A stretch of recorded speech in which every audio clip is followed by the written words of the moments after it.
موجز من بريس 23. أنا ديالا خلف.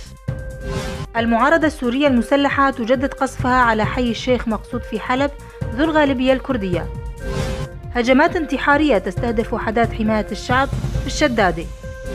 التربية السورية تتراجع عن قرار نقل المراكز الامتحانية من القامشلي إلى الحسكة. حزب الاتحاد الديمقراطي ستنضم الرقة للنظام الفيدرالي بعد تحريرها. الجيش السوري يعثر على مقبرة جماعية في تدمر. وحدات حماية المدنيين تعلن انسحابها من مدينة نصيبين، وذلك حفاظا على أرواح المدنيين من القصف التركي. معتقلو سجن حمال مركزي يأسرون عددا من عناصر الشرطة. اعتصم أنصار المجلس الوطني الكردي في مدينة عمودة أمس للتنديد بممارسات حزب الاتحاد الديمقراطي. النظام السوري يقوم بحملة اعتقالات للشباب في مدينة الحسكة من أجل خدمة العلم.